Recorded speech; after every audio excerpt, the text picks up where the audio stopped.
Bon dia, soc Maria Embassa i jo la Sara Badia i volem respondre a la pregunta sobre si quan estem mirant els estels estem veient la llum del passat. Per començar, sabem que la llum viatja a una velocitat aproximada d'uns 300.000 km per segon.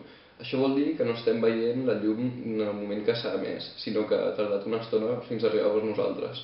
En el cas del Sol, que és la nostra estrella més propera, tarda aproximadament uns 8 minuts. I en el cas d'altres estrelles pot arribar a tardar milions d'anys. Això vol dir, per exemple, que podem estar veient la llum d'una estrella que ja està morta i que no ens ha arribat la llum d'una estrella que s'acaba de formar.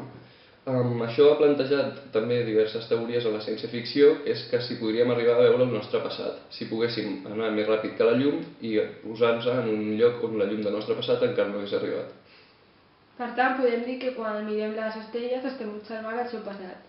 I per arribar a veure què està passant en aquell moment potser havíem d'esperar milions d'anys.